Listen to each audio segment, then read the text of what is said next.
حسام حسن شايف انه مدرب كويس مدرب كويس. ولا محتاج يشتغل على نفسه؟ محتاج يشتغل على نفسه. يعني نكمل يكمل ولا يمشي؟ لا يمشي. طب احنا محتاجين مدرب اجنبي محتاجين مدرب أجنبي. ولا المصري كويس؟ لا مصر كويس.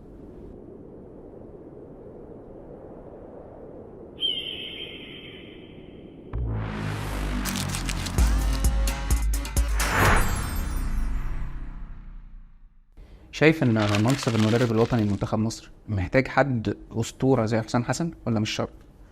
بص في المنتخبات بالذات بيفضل ان يكون كده، بس برضه عشان نبقى برضه منصفين ويكون تقييمنا تقييم موضوعي. مش كل الاساطير نجحت في التحكيم في التدريب، ان هم فكره ان يدربوا منتخبهم او ناديهم الام. ده بيعتمد على ايه؟ ان انت تكون درست كويس يعني اهلت نفسك كويس وحضرت كويس ان انت تبقى ايه ده. واحد اتنين، ان يبقى عندك برضو الشغف لبلدك والانتماء القوي جدا، وده اللي عند كابتن حسام. كابتن حسام عنده كويس قوي فكرة الشغف، وهو بيتعامل مع موضوع انه زي ما قال هو تكليف وطني. بس الموضوع ده بقى بالشعر، يعني محتاج يتظبط، محتاج اللي هو ايه الافواره فيه قوي تخسرك. فاهمني؟ يعني كابتن حسن شحاتة كان مدينا الاحساس بالوطنيه وكان بيكلم اللعيبه في ده، بس مش في كل مؤتمر صحفي. مش كل مؤتمر صحفي، وما كانش برضه بينسبه ويبالغ في وصفه بان انا اصفه مثلا زي قناه السويس. في فرق. يعني هي في الاخر كبرت ولا طالت ولا قصرت، هي ايه؟ هي لعبه كوره. دلوقتي في التسعينيات المنتخب مسكوا فاروق جعفر والخطيب في نفس الجهاز الفني. حتى ما كانش معروف مين مدير فني ومين مدرب او مين ماسك مثلا الجزء الاداري او كده. المنتخب كان فيه عناصر كويسه مبشره لسه طالعه، احمد حسن وحازم امام الحضري. بس في نفس الوقت المنتخب فشل تماما في تصفيات كاس العالم وخرج تقريبا من ليبيريا. تمام. فهنا الاسم ما وكون ان في معاك اسطوره زي الخطيب ما حققش حاجه. ما اختلفتش مش معايا. عايزين مش بنقلل من الخطيب، بس احنا بنتكلم في حته بقى المدير الفني لمنتخب مصر، ويمكن الخطيب ما كررهاش، ادرك الحته دي وما كررهاش. ايوه. هل هنا بقى حسام حسن بحكم تجاربه في الدوري في اكتر من نادي، انت شايف ان هو لا المنصب ده انا كأسطورة وفي نفس الوقت كمدرب انا ما اصلح للمنصب ده؟ يعني عندي الخبرات دي مع اسمي وخبراتي كمدرب كلاعب هتفيدني بقى في المنصب ده؟ تمام. هو ده انت ما اختلفتش على انا، يعني لو انت اللي انا قلت في الاول انت اتفقت معايا. احنا لو رحنا مثال عالمي تاني عشان برضه عشان توصلك الفكره. مارادونا. بالظبط. مارادونا هو اسطوره الدنيا كلها، مش الارجنتين بس. ما هو ده عشان كده قلت لك في الاول ايه، قلت لك مش كفايه فكره الاسطوره، لازم تشتغل على نفسك وتدرس.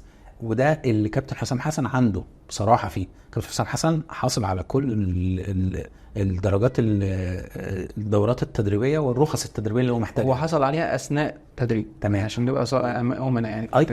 هو بدأ بالخبرات مش غلط مع المصري، وبعد كده بدأ ياخد الرخص. وهو بدأ ستيب باي ستيب، ووصل لمرحله انه قاد منتخب كبير زي منتخب الاردن النشامه، وعمل معاهم برضو حاجات كويسه جدا تذكر له الى الان. تمام. هم في الاردن بيذكروا اتنين بالخير، كابتن جوهر الله يرحمه وكابتن حسام حسن. واحنا مش مختلفين برضو، عشان انت برضو قلت حته كويسه ان ايه مش معنى مثلا ان ما نجحش مثلا كابتن خطيب كابتن فاروق جعفر ان ده اللي منهم، لا دول اتنين اساطير، يعني اساطير من السمع والبصر. كذلك كابتن حسام حسن هو عميد لاعب العالم والهداف التاريخي لمصر والهداف، وكان هداف الدوري. هي دي النقطه. هو اسطوره قويه جدا. ان احنا لما نيجي نتكلم عن مدرب اسطوره للمنتخب الوطني هنقعد نقول المدرب اللي هو عميد لاعب العالم ولا هنقول المدرب اللي نجح في التدريب للنادي ده والنادي ده عنده خطوات نجاح؟ يعني احنا قلنا الاردن عنده حاجه منطقيه، لكن لما يجي نقول حسام حسن عميد لاعب العالم، لا مارادونا احسن لاعب في العالم، بس هي مش دي العامل النجاح. ايوه، هي عامل من العوامل، بس ما ينفعش يبقى هو ده لوحده. عشان كده قلت لك هو ده لو في اختلاف ان كابتن حسام حسن اشتغل على نفسه ودرس واحتك. ما هو برضه خد بالك في خبرات ما بتجيش بالدراسه بس، بتيجي بالاحتكاك.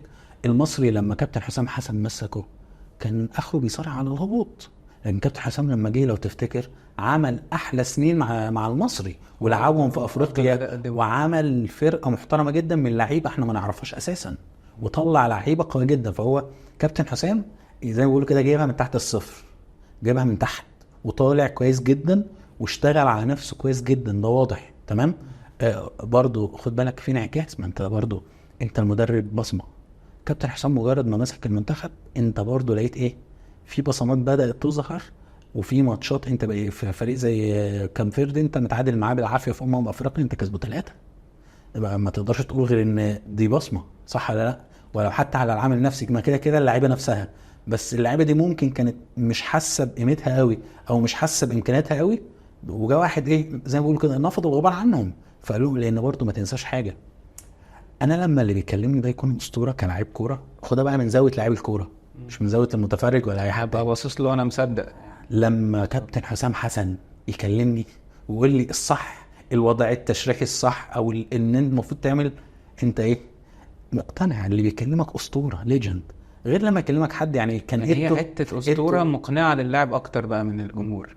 كان بس الحته دي ايتو كان بيقول ايه لما كان جوارديولا، وشوف عظمه جوارديولا كمدرب، كان بيقول له انت كنت مجرد لعيب من نص ملعب وما كنتش مشهور، عشان مش انت اللي هتعلمني ازاي اتحرك. فاهمني؟ كذلك برضو مثال تاني رونالدو ما كانش بيرضى يقعد دكه، بس لما جه زيدان انا عشان ده مين؟ زيدان. انت برضو الاسطوره عامل، بس مش كل يعني ما ينفعش ايه اقول كفايه انت خلاص انت جاي انت ليك تاريخ تعال امسك. هي حلوه، ما كانش مارادونا فشل. حلوه للاعب، حلوه للاعب بس هتفضل حلوه لحد ما يبقى في نجاح. يعني انا شايف نجاح المدرب برضو. انا في الاخر لو المدرب نتائجه مش كويسه خلاص الاسطوره دي بالنسبه لي انا بكلمك بره الكوره. ايوه تمام. بره الملعب مش بره الكوره، او طبعا بره الكوره اكيد، لكن بره جوه الملعب انت لا، انت اللي بتقوله بقى مش مخسرنا يعني. اللي هو يعني انا مع حسام حسن بسمعه فطبعا ده اسطوره، لكن لو حسام بيخسر لا طبعا الدنيا مش ماشيه كويس، انا كلاعب لا هبدا الثقه هتتهز برضه. ده حقيقي، ده حقيقي. وبعدين كابتن حسام حسن عنده ميزه بصراحه اكتر شويه من كابتن حسن شحاته. كابتن حسن شحاته بالرغم ان هو اسطوره، بس لما جه ما كانش يلاقي الزخم والدعم والالتفاف حواليه زي كابتن حسام حسن. كابتن حسام حسن جاي عرفت ايه مطلب جماهيري عشان اتاخر الموضوع اتاخر. حسن شحاته ما كانش متوقع صح، بس هو محقق برضه مع المقاولين انجاز. هو كان محقق ويستاهل من زمان، بس حسن شحاته جاي وهو كبير. ايوه ومحدش متوقع خالص، وكانوا جايبينه كمؤقت اساسا. بالظبط، جاي مؤقت ومش عارف انه قاعد. نتائجه بقى هي اللي اجبرت او فرضت على الناس والمسؤولين والجمهور اقتنع على طول من اول ماتشات الوديه، حتى من قبل ما يخش في اداء ونتيجه. ما خسرش ولا ماتش يعني. فحسن شحاته لا هو مبدئيا هو اسطوره، بس هو ما كانش حد متوقع. لكن حسام بقى له فتره طويله جدا كل ما يحصل ترشيحات الناس تطلع تقول لو هنجيب مدرب وطني ازاي يحط العميد ازاي يحط العميد. فيمكن ده الحته اللي لو هنقارن بين حسام حسن وحسن شحاته بصراحه الحاجه الوحيده اللي ممكن اقارن بينهم حتى الان كتدريب، لا الجزئيه دي ان الجمهور استنى كتير فكره ان حسام حسن ياخد فرصه، لكن حسن شحاته ما كانش متوقع. لكن ما اقدرش اقارنهم بصراحه كتدريب، لسه بدري قوي على لا طبعا فكره ان حسام حسن في البدايه يتقارن بحسن شحاته في التدريب مش صح، هبقى بكسره اساسا عشان نبعد عن الحته دي. لان اي مدرب هيتقارن بكابتن حسن شحاته هو خسران والله، حتى لو مدرب اجنبي كمان بقول لك. اي مدرب لسه بعيده خالص يعني. اي مدرب مع كابتن حسن شحاته الطبه راجحه، ما فيش اصلا فكره ايه عارف انت. ما حدش هيجي جنبه. اصل معلش يعني 3 افريقيا استنى بس 3 افريقيا ما تنساش، تصنيف عالمي التاسع على العالم، دي حاجات ما حصلتش. ما تنساش كاس العالم للقارات، ماتش البرازيل التاريخي اللي هيظل محفور في التاريخ، ماتش ايطاليا انت ومش بتلعبهم وهم معاهم مثلا لعيبه نص لب، انت بتلعبهم وهم عندهم اساطير. يعني ايطاليا كان فيها بيرلو وبوفون وناس جامده قوي، وكذلك البرازيل كان فيها بقى كاكا والرجاله. طب حسام بقى ممكن يعمل اللي عمله حسن شحاته او بنسبه يعني؟ انا عندي امل في ده، لان زي ما انت قلت لك هو ما جاش بس باسمه، هو درس بس. انا برضو يعني ايه على قد حب ليه على قد تخوفي من فكره الصراعات الجانبيه اللي كابتن حسام بيدخل نفسه فيها. انت ايه رايك في التصريحات اللي بتبقى في المؤتمرات او برضو الحاجات اللي بتحصل مع الانديه، فهات اللعيبه بدري، هات اللعيبه في ميعادها، طب سيب ده طب خد ده؟ هو مش سايب حد ما اتخانقش معاه، دي مشكله. حسام ما سابش فعلا من ساعه ما جه يعني بسم الله الرحمن الرحيم كده بيتفق عايز اللعيبه قبل المعسكر باسبوع، مفيش مشكله اتفضل. اول ما خد اللعيبه، طب خلي بالك عشان عندنا ماتشات فريح اللعيبه، طب تمام اتفق على كل حاجه. طلع في اول مؤتمر نفى كل، يعني مش نفى، طلع في اول مؤتمر قال لك انا هلعب اللي انا عايزه. طب ما حدش يتخانق معاك، فكان رد فعل الاهلي ما حدش يتخانق معاك، فانت خليت الانديه تقول لك طب انا مش هجيب لك اللعيبه بدري. فانت بتخلق صراعات بدري قبل ما حد اصلا يتخانق معاك، فدلوقتي بقوا يتخانقوا معاك. بص، في جزئيه كابتن حسام حسن مظلوم فيها، وفي جزئيه هو انا شايف برضه انه عنده مشكله فيها، وفعلا هو بيخلق لنفسه صراعات مش مستاهله. الجزئيه اللي هو مظلوم فيها هو والانديه، يعني هو مش لوحده. اصلا الدوري اللي احنا فيه دوري مش ادمي، ومدته والمده بتاعته مش ادميه، يعني فاهمني. فانت ان انا اقعد سنه كامله بلعب دوري، فاللاعيبه دي بشر مش آلات. انت لو تشوف دلوقتي على مستوى العالم بسبب كثره البطولات في اصابات صليبي رهيبه، وحتى عندنا احنا، ما انت عندك كريم فؤاد مرتين، عندك اكرم توفيق مرتين، في لعيبه كتير يعني لعيبه بتلعب كتير عشان في ضغط قوي جدا. فهو ده جزء، هو عارف انت ضغط الانديه واللعيبه، فمخليهم اللي هو لو في الاول كان في تساهل، وفكره ان انت كمدرب جديد محتاج مثلا تاخد وقت يعني ايه تشرح اللعيبه طريقتك وتحفظهم طريقتك، وان كان ده عفى عليه الزمن بالظبط، لان ما بقاش في الكلام ده. هي كانت دعم واللعيبه اللي على فكره دعم فكره ان انت لسه جاي، انت عايز يعني تتعرف على اللعيبه، وكان اصلا معسكر ودي، ففرصه يعني ايه، خد وقتك، كمان هتلعب كرواتيا وبتاع، هي كانت اجواء، يعني انا شايف انها كانت اجواء وديه، فيلا بينا خدهم. بس في نفس الوقت الحته اللي انت بتتكلم فيه، الدوري مش ادمي وماتشات كتير، طب اللعيبه ترتاح.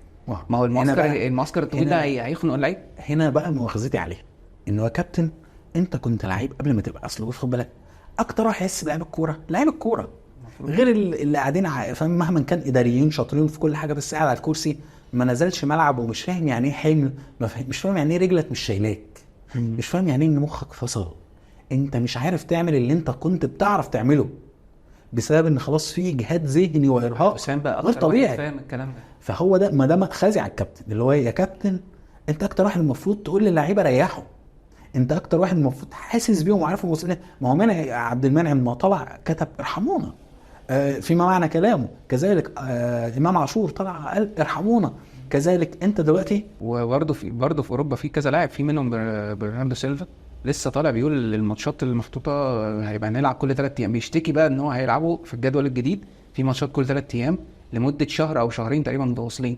فقال الكلام ده، قال وصف كده اللي هو لا، اللي ما يعني ده حاجه شرحنا وده مش ادمي، اللي هو الرزنامه العالميه كلها مش ادميه. احنا بقى تخيل اللي بيتكلم كده ده بنا بياخد شهر و2 اجازه، اللعيبه المصريين يا عيني، يعني اللي عارف انت المدرب بتاعه مروق عليه، خد اسبوعين في الاهلي، 3 اسابيع للعيبه اللي كانت خلاص جابت جاز في الاهلي، والمدرب روق عليهم عشان الدوري ساعده. فانت في المقابل ما برضه انت لما جبت رامي ربيعه اول حاجه اتصاب، ما انت خسرت وانا خسرت، احنا خسرنا 2، انت خسرت وانا خسرت، احنا خسرنا 2 مبدئيا، خرجوا من القائمه ولسه فانت بسبب كل معسكر ده بسبب ضغط ايه؟ ضغط المباريات. انت قبل ما تبدا اساسا خسرت امام عاشور طول فتره المعسكر للاعب اوريدي لسه مخلص عدد ماتشات عايز يرتاح، فانت تيجي تاخده في معسكر. اما مبدئيا الملل اللي بيصيب اللعيبه، لانه المعسكر ده يعني انا مش هقعد مع اهلي اساسا، مش هروح البيت. ثانيا التدريب الكتير ده، الاحمال الزياده اللي على اللاعب، ما هو ده سبب الاصابات. عشان كده انا كحسام حسن كمدرب للمنتخب انا لازم اسمع للانديه ما اخسرهمش، انا محتاج اسمع مدرب كل نادي انت ايه الحمل اللي انت شغال بيه. والاهلي كان بيبعت كان كابتن خالد بيبو كان بيروح لحسام حسن بيقول له اللعيبه الحمل اللي ماشيه بيه كذا، الوضع ده كذا، اللاعب ده كذا، عشان تعرف الموضوع، عشان تشتغل، عشان ما تخسرش بعد كده، عشان هتخسر اللعيب. وبالظبط الرابط بقى ما بين ده وما بين ده، ان انت في الاخر يا جماعه الاداء مش الاداء، يعني العامل المشترك بينكم هو اللاعب. ايوه طبعا، حافظوا على انتوا الاثنين. ايوه احنا الاثنين دلوقتي بقينا كل واحد فينا ايه، انا بدور على اللي ليا وانت بتدور على اللي ليك. انا بقى عندك عشان انا هحتاج اللعيبه دي، وانت عايز انت محتاج اللعيبه طبعا. طب ما نحافظ عليهم احنا، يعني احنا ليه بنخش في الخناق ده؟ والفكره ان انت قبلت ده من نيس بس ما قبلتوش من الاهلي. فدي حته مش كويسه. المبدا لازم ما يتجزأش، يعني انا المبدا لو واحد على عيني وعلى راسي اقبله، لكن انت تقبل لناس وما حصلش اي تجريح فيهم هم في الاول قبل ما اعتذروا خلاص انت قبل. بس الاهلي انت هو قعدت تضرب مع نيس كنادي ما دخلش في صراع، لكن قبل ما يتواصلوا كان برضو الكابتن ابراهيم حسن كابتن ابراهيم صرح ما ده. حدش بيرد عليه. لا وصرح ان ده ما ينفعش. في الاول كان في صدام، يعني انت بدات حسيت ان في مشكله هتحصل لحد ما اعتذروا وراح تقبلوا الاعتذار. قابلت بسهوله. هي هنا ما هي دي المشكله، انت هنا قابلت بسهوله، لكن هنا في الاهلي. بس في حته بقى، يعني الحته دي بقى اتكررت مع منعم، عشان برضه موضوع منعم ما عداش قوي كده، لان اتحصل هجوم عليه، ويمكن نقول ان منعم غلطان بالمناسبه، هو منعم غلطان جدا. يعني حته ان انا لا خليني قاعد في النادي اصل عايز اتاقلم على النادي، معلش برضه في زميلك عادل عبدي مع منتخب تونس كان لسه منضم ورجع تاني المنتخب، يعني راح اتصور ورجع تاني، فهي مش مبرر لمنعم. بس اللي عايز اقوله بقى، حسام عملها مع منعم وعملها مع مرموش. لما اللاعب مش هيجي، اللاعب عنده عمليه هيعملها، فكره ان انت بتسلم اللاعب بتاعك. أيوة. بدل ما انت تبقى الحمايه بتاعته انت بتسلمه للناس. يعني خلص الموضوع، منعم اعتذر، اوكي ماشي، منعم غلطان. نيس اعتذروا وقالوا احنا مش عايزين نقول ان احنا النادي بنمنع لعيبه من المنتخب، بس انا تقبلت الاعتذار، فاش اطلع بقى بعدها بقى اقول انا مش هضم غير اللاعب اللي عايز يجي للمنتخب. انا كده خلاص انا بعت اللاعب. الفكره ان انا شغال يعني اصنع عداوات. ايوه لا وشغال اصنع عداوات، وانا كده مش هلاقي لعيبه بعد كده الرابطه. لما بعدي مرموش النهارده بكره منعم حجازي. موقف غريب اللي بيحصل مع حجازي ده، موقف غريب اللي هو ما كنتش جبته، مش مقتنع بيه 100%، ما تجيبوش. خلي بالك هي لو بنفكر بعقليه حجازي من ساعه ما كابتن حسام جه هو ما لعبش، او يمكن هو شايفها كده، هو مش يعني يمكن مش شايف من اخر معسكر ان انا لا ما انضميتش، انا انضميت وما لعبتش، لا انا شايف ان انا من ايام معسكر كرواتيا انا جيت حصل لي ظروف فسافرت ورجعت قعدت احتياطي مخصوص المنتخب، مع ان انا اعتذرت وكان عندي ظروف، رجعت بقى هكمل المهمه الوطنيه ان انا مع المنتخب، ما لعبش برضه. ايوه فهو شايف كده. بص لا وغير هو في جانب فني، لا وفي جانب فني. حجازي مش حجازي من افريقيا الكيرف بتاعه نازل قوي. هو من ساعه ما رجع من اخر صليبي مع المنتخب الكيرف بتاعه كان نازل قوي، لو تفتكر كان ضعيف قوي. ده فنيا احنا ممكن نختار. أيوة حجازي مش انا اقول لك يعني انا متفق مع الكابتن حسام اللي هو انت ما فيش مشكله ان انت شايف انه لسه مش واقف على رجله، ما تجيبهوش تصنع لنفسك ازمه بان انت هتحطه على الدكه. يعني انت جبته ليه؟ بالظبط. هي ما ده اللي قصدي عليه، ما تصنعش لنفسك ازمه. انت شايف ان التقييم يبقى عن النتائج والاداء، ولا النتائج وماليش دعوه بالاداء مع كابتن حسام حسن؟ لا هي الاداء كويس، خصوصا على ارضنا. يعني انا مش هطلع بره الملعب بصراحه، خلينا على ارضنا. هو حسام بيحاول يرجع حاجه كده للمنتخب، اللي الهيبه بتاعت ان انت بتلعب في استاد القاهره. حقيقي مركز قوي في الحته دي، فتلاقيه بينزل بتقله 5 الماتش اللي فات فظيع.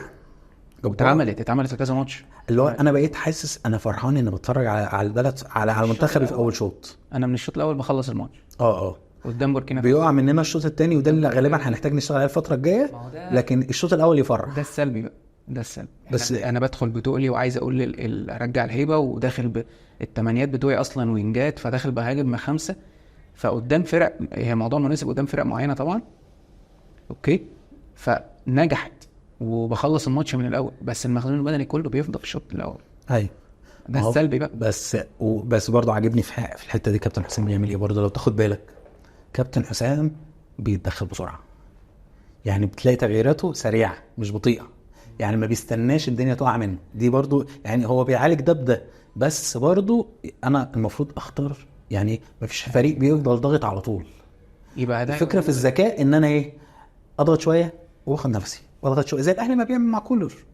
انت بتضغط شويه وبتريح شويه عشان اللعيبه تقدر، خصوصا ان انت اللعيبه انت ممكن الطريقه دي امتى؟ لو انا لعيبتي واقف على رجليها بدني، لان انا لعيبتي هي بصراحه ما بتتغيرش. اللعيبه مش قادر، الجانب البدني اللي هو داخلين بقوه من اول الشوط ما بتتغيرش. يعني توقعت انها تتغير لما احنا بنبدا موسم ما تبقاش بالقوه دي، فاللعيبه وقعت، اللعيبه كلها 5 لعيبه في الماتش ما استحملوش. اللي مكمل زي بتوع لعيبه بيراميدز، اللي جاي من محترف تعب برضه، يعني حتى المحترف اللي هو خد اجازه وخد معسكر نفس الكلام. هو ما بيغيرش الحته دي. انت بتتكلم بقى على ان هو بيعالج الموضوع بالتغييرات بعد كده. طب هنا بقى ده هيودينا قائمه المنتخب. انت مقتنع ان القائمه اللي بيختارها حسام حسن مناسبه مبدئيا للاسلوب بتاعه، ومناسبه يعني على اللونج تيرم بقى، احنا الماتشات اللي عندنا بعد كده او بطوله او حاجات زي كده، القائمه بتاعت حسام حسن اختياراته البودله بقى اللي هو هيستخدمها.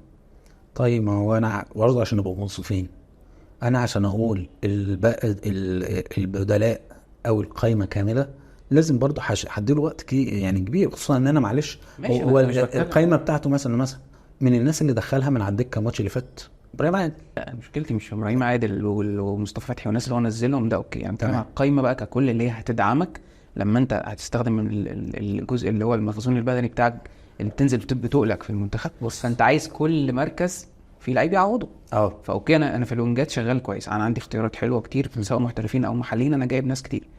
بقيه القايمه القناعات بقى بتاعت حسام حسن اللي بيختار بيها اللعيبه دي، شايف ان كل الاختيارات منطقيه؟ خلينا في لعيبه نتفق. في لعيبه اتظلمت. خلينا نتفق، ما فيش قايمه من اول ما بدأ على المنتخبات الناس بتتفق عليها. هتفضل وجهات نظر وتفضل الكوره وجهات نظر. انا بالنسبه لي ماليش دعوه اختار ايه، انا ليا دعوه النتيجه ايه. طب استنى اديني فرصه كامله، يعني المايك من اول مش من اول. انا بالنسبه لي التقييم النتيجه والاداء دول اللي حاسب المدرب عليهم، جاب مين ما يخصنيش. وجهه نظر. ماشي. طب احنا الكلام ده ممكن نقوله ان حقك تدافع بقى عنه للاخر لو هو الراجل كمل خد بطوله، فاحنا بنتكلم بعد سنه من وجود حسام حسن، فانت بتدافع بالانجاز اللي عمله حسام حسن، وانا أنا ما بدافعش. عمال اتكلم على القايمه، فكان كلامي قديم. لا انا ما بدافعش، انا بديله فرصته، اللي هو خد فرصتك زي ما اديت غيرك فرصتك. احنا مش ما هو المقياس بالنسبه لي افريقيا الجاي. طيب انا بقى بتكلم على الحاجات اللي هتساعد حسام حسن، انا مش عايز يعني يخسر. القايمه بتاعت حسام حسن قناعاته الحاليه تساعده في انه يحقق اللي انت بتقول عليه. هقول لك تاني، هو قدر الناس بده وجهات نظر. خد بالك اصل مفيش قايمه اتعملت في يعني ابدا ولقيت الناس بيقول لك ايه مفيش غلطه فيها. دايما هتلاقي لعيب الناس شايفه ان كان يتاخد غلطة. وفي لعيب اتاخد وفي لعيب اتاخد الناس شايفه انه ما اتاخدش. غلطه واحده.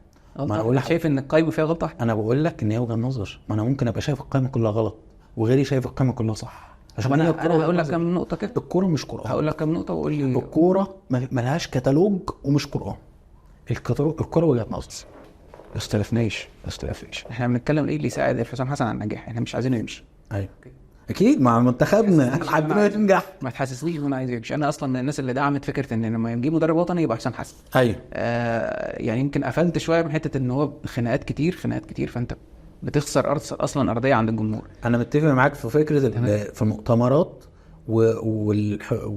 والمشاكل اللي بنختلقها مع الناس ده مش صح. وبرضه فكره يعني انا اسف بس هي انا بحسها افوره شويه، فكره ان انا اضخم الماتش اللي هو ماتش عادي انا الطبيعي ان انا بكسبه فتحسسني ان انا حفرت القناه فيه. مش عايز اتكلم في الحته دي، يعني انت كسبت الراس الاخضر مش الراس الكبيره، يعني انت عملت ايه يعني معلش يعني الراس الاخضر فرقه في الاخر متوسطه، هي كسبتنا خلت شكلنا وحش في افريقيا في كاس الامم. تعادلت معايا 2-2 الراس الاخضر عادي يعني احنا عملنا ماتش. خلينا هو نتفق بيتكلم انت عملت ماتش عظيم لكن ما يعني ما نافورش ليه هو كان بيتكلم على الناحيه البدنيه، خلي بالك مش على الراس الاخضر ولا الفرقه دي. هو بيتكلم ان احنا كان بدنيا ان احنا مش جاهزين بس يعني شبهها بقى بقناه السويس. اتفق معاه بس التشبيه خاين التوفيق. انا شايف ان خاين التوفيق التشبيه. أيوة. لان هقول لك مهما كان احنا بنقول المنتخب الوطني وان دي مهمه وطنيه تظل الكوره كوره والاعمال الوطنيه العظيمه ما ينفعش ايه لان انا هنا بقلل منها. ماليش علاقه. العرب تقول لك ايه ارايت السيف ينقص قدره عندما يقال ان السيف امضى من العصا. في حاجات كده ما ينفعش لو قارنتها بحاجه تقل قيمتها حتى لو كان الحاجه اللي انت بتقولها حلوه بس هي ايه في قناه السويس حرب اكتوبر. الكلام ده مش بيجيب دلوقتي. عارف يمكن ايام حسن شحاته طبعا كان في انجازات كتير بس كان ساعتها يوم شغال لك اغنيه محمد فؤاد ويعني ايه كلمه وطن كنا بنصدق. دلوقتي يا جماعه لا كنا بنشغل كنا مصر حبيبتي الكلام ده ونشغل في الاتوبيس وبنحبها وبص وبنحبها وكنا فرحانين بيها ويا حبيبتي يا مصر وكنا بنستناها مع كل انتصار. ما عنديش مشكله مع ده بس حط الحاجه في اطارها. كل حاجه حلوه. لا حط الحاجه في اطارها. احنا دلوقتي ما ينفعش اخلي ماتش كوره يشابه حاجات عظيمه قوي. ما ينفعش هنا صدقني هقلل منها. فهي دي اللي عندي. لكن غير كده نفرح او المنتخب اكيد بس هنفرح ما نكسب. غير مش عايزين كده نفرح بحاجه تانية. غير كده عشان برضو واحنا بنقفل المنتخب بتاعنا ان شاء الله احنا حابينه ننجح وحابين كابتن حسام ينجح. بس عارف انت ايه احنا بننور مع بعض كده ونقول لبعض خد بالك وانت ماشي لان النتائج خداعه. انت ممكن النتائج زي ما حصل لو تفتكر برادلي النتائج تنت شايلاه لغايه لما قمت على كارثه من غانا 6 عشان لعب في القايمه، انا بقى مش عايز ده. وجا في ماتش غانا وحط ناس ما كانتش بتشارك معاه نهائيا. هو عشان كده ده اللي بقوله لحسام حسن. حسام حسن محتاج عدل في القايمه من دلوقتي عشان تساعدك. يعني هدي لك امثله بسيطه كده على القايمه اللي المفروض يعدل فيها. هو الدفاع واخد بيكهام وخالد صبحي من سيراميكا. سيراميكا من اكتر الفرق اللي دخل فيها اهداف في المنتخب، مالناش دعوه، هو شايف الكواليتي بتاع اللعيبه اوكي. طيب في لعيبه تانية احنا في تصفيات افريقيا ومعناش غير كاب فيردي، وكده كده هنوصل. يعني الماتشات دي تستحمل تجربه لعيبه جديده. تمام. فعندك محمد اسماعيل، عندك مصطفى العش، الاهلي وبيراميدز والزمالك عينهم عليهم. انا دلوقتي انت شايف العش، انا شايف مثلا خالد صبحي، شايف اي لعيب تاني خلق ربنا، فالراجل جرب. فانت هو مش هو جرب، هو عمل اللي انت بتقوله بس من وجهه نظر اهو. طب ماشي خلاص، خالد صبحي انا ظلمه. بيكهام ده بينضم للمنتخب بقاله كام هو اقرب الناس لطريقه منعم وما بيحققش حاجه. لا هو اقرب الناس لطريقه منعم، وان كان هو ينقصه ان هو مش سريع، عنده مشكله في السرعه والترنات. غير كده هو لعيب كوره اللي بيطلع الكوره اللي انت عايزها ايه مع الارض، والبصير الكويس اللي يديك ايه بساط تلخص الكلام. اديله فرصه تمام يلعب، ما اقتنعتش بيه تدي فرصه لواحد تاني زي محمد اسماعيل، عليه صراع قد كده مش معقوله انت مش شايفه. تمام. اديله صراع، يعني انت مش مقتنع بيه تمام، بس الناس بتتكلم عليه كويس وعامل اداء كويس تمام. هاته جربه في ماتش يستحمل، ما طلعش خلاص، يبقى انت عمال تجرب بتفلتر. انت بتفلتر، اعتبر نفسك بتفلتر. احنا مش هنتفق على قائمه المنتخب نهائيا بس تمام، فلتر. بس في ناس بقى مش هنختلف عليها، يعني عمر كمان ما حدش هيختلف انه ده لاعب جوكر. انت مثلا فقدت عندك باك شمال اتصاب، عندك وينج اتصاب. طب عمر اشتريت حل الموضوع. اشتريت ده علامه استفهام كبيره قوي قوي.